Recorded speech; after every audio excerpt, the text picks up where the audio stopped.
The phone slipped from my hand, but the only thing that kept it from crashing to the floor was the sight of Emily's computer screen in the background of our video call. I hadn't called to talk about a wedding dress. I had called to discuss my release from the hospital. I'd had a mild heart attack last week, and the nurses and doctors treated me like I was already a ghost waiting to be buried. The hospital room smelled faintly of antiseptic, mixed with the lingering scent of Clara's old perfume in my memory. The machines hummed, lights blinking in hypnotic patterns. Each beep of the heart monitor was a countdown, reminding me that time was slipping away, and that my family might try to steal from me before I could even stand on my own 2 feet. The walls, pale green and sterile, felt both confining and cruelly ironic. Here I was, alive, fighting to breathe, and yet already considered expendable. As Emily rattled on about her obligations and stress, my eyes drifted to the screen, a real estate listing. The headline, in bold letters that seemed to scream at me, hit like a bullet. Urgent sale, Richter Lake cabin, offers accepted within 48 hours. The cabin. They mistook my love for weakness. This is the story of my betrayal, but also of my rebirth. If my fight for dignity moves you, support me with a like. It wasn't just a summer house. It was a vault of memories. I could almost feel Clara's hand brushing Emily's hair back as she tied it in braids by the window. I could hear the echo of Emily's laughter as she and Clara baked cookies together in the kitchen, the warm smell of chocolate and cinnamon filling the room.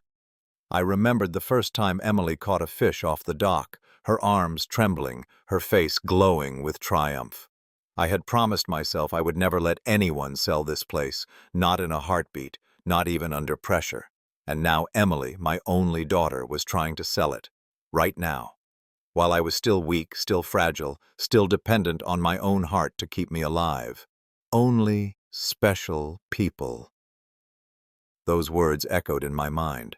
3 months ago, at a family dinner, they had revealed their secret City Hall wedding. They hadn't invited me. Antoine had said, "We didn't want the ceremony complicated by your health issues." That had been the first crack. The cabin was the explosion. Emily leaned closer to the screen, her smile faltering. "What? Nothing, Dad. I just saw the listing. I was checking prices in the area, just for reference." Lies. All lies. I had seen the detailed description, the professional photos, and the name of the real estate agent, the same one who had handled Clara's estate. They thought my heart attack was the perfect opportunity to accelerate their inheritance. To them, I had gone from being a provider to an obstacle. My heart monitor started beeping rapidly. A nurse rushed in, her face pale. "Mr. Richter, I think it's time to end this call." I looked at my daughter. Behind her eyes, I no longer saw my little girl. I saw a calculating woman, complicit in a premeditated scheme. "Of course, Emily," I said, my voice barely recognizable. "I'll rest. But tell Antoine I look forward to discussing his attempt to take ownership without my knowledge." I ended the call. The monitor beeped frantically. The nurse stared, concerned. I was a man close to death, yet I had just been reborn in a firestorm of betrayal. I spent hours lying in bed, replaying every memory of the cabin in my mind. I remembered the summers we spent there, the way Clara would hum to herself while fixing breakfast, how Emily would chase dragonflies along the shore, her laughter blending with the ripple of the lake. I recalled winters by the fireplace, snow blanketing the roof, the smell of pine logs burning, and the quiet intimacy of family moments that were never repeated. The cabin wasn't just wood and nails, it was the heartbeat of our family. And they wanted to sell it, as if memories could be liquidated. The next day, I insisted on leaving the hospital. My cardiologist, Dr. Sanders, gave me a worried look. "Your vitals are stable, but your blood pressure is high. What's stressing you so much?" "The inheritance," I said, "and the fact that predators are waiting for my last breath." He prescribed strict rest, but I knew real rest would only come after the battle. I returned home, not as a patient, but as a general surveying the battlefield. The first sign of panic arrived within an hour. A home care nurse, Sophie, too cheerful, too ingratiating, sent by Emily. I paid her $100 and firmly sent her away.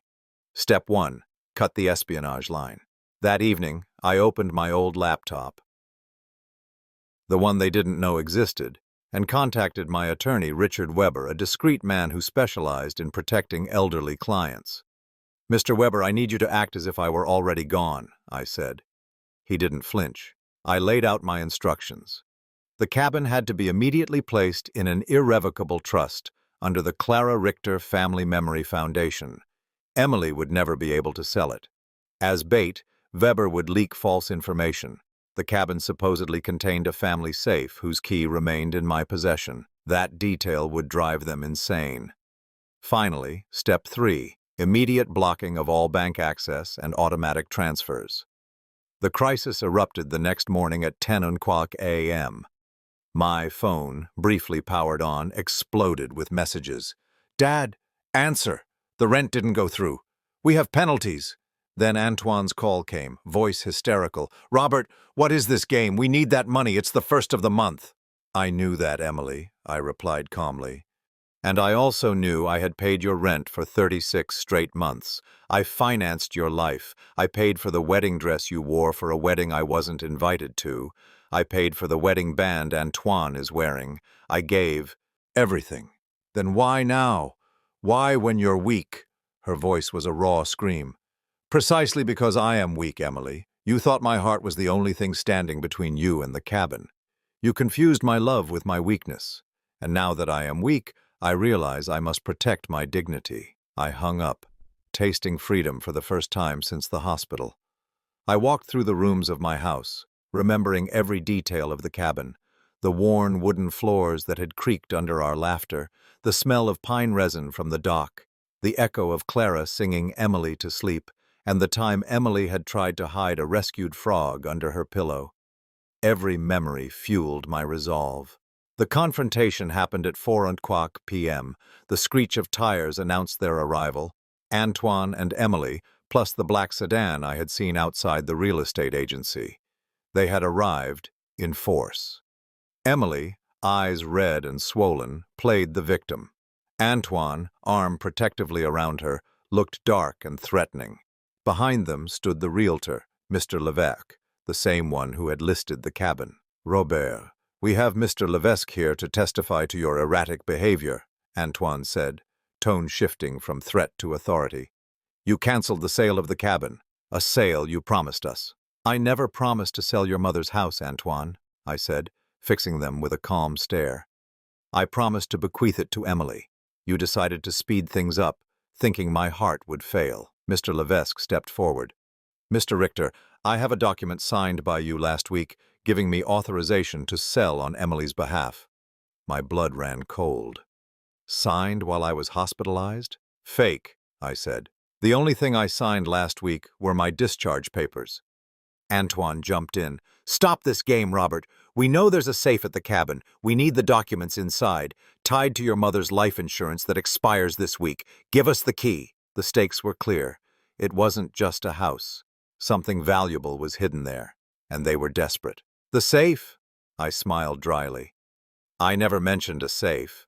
Emily began to cry, this time real fear. "If that policy expires, we lose everything, Dad. Antoine planned this." "Antoine's plan, Emily, was to bankrupt you if my heart gave out," I replied. "But don't worry. The cabin was placed under protection this morning. It's no longer for sale. It's now part of the Clara Richter Foundation." The news hit them like a shockwave. Antoine went pale. Mr. Levesque took a cautious step back, realizing he'd been part of a failed scheme. Antoine lunged toward me. "You can't do this. You'll leave us nothing. We were entitled to that money." "That's not the only right you've lost, Antoine," I said, reaching for a desk drawer. I pulled out a small, yellowed envelope. "Before taking control of my finances, I checked yours." I threw it to them. Antoine opened it, eyes widening in horror. It was a letter. "This is a legal document," I explained, "a clause from your parents' marriage contract, stipulating that if any family inheritance is sold without consent, all gifts given to the child after the contract date become repayable, interest-free." Emily read it, trembling. "So, we didn't steal $45,000? We borrowed it? And now, since you failed to sell the cabin, you're obliged to repay it, I said. This is a joke, Antoine screamed. A ridiculous clause. It was your mother's way of protecting our assets from future greed, I said. And Weber has already filed the formal repayment request. You have 60 days. Emily dropped the letter. Her look was not hatred, but devastation. She realized they had not only lost the inheritance, but now owed for the past. Dad, we have nothing, she cried. We spent everything. We're going to lose our apartment. It's ironic, isn't it? I said, my face turning to stone. The only thing left for you to do is pay your debts.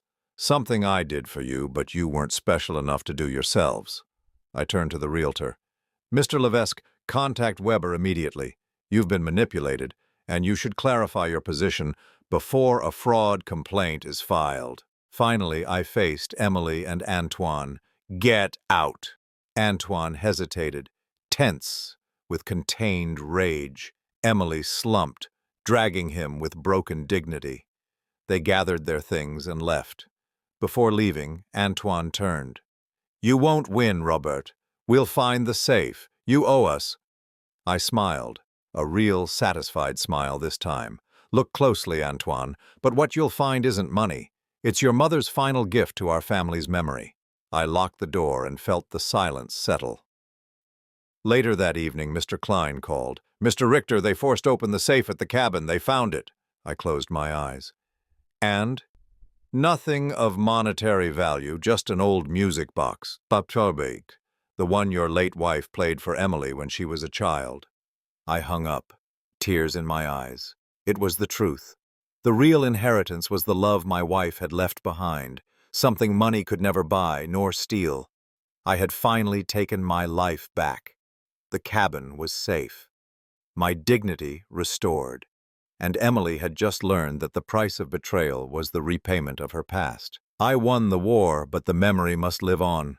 If this story resonated in your heart, subscribe so that our truth can continue to spread.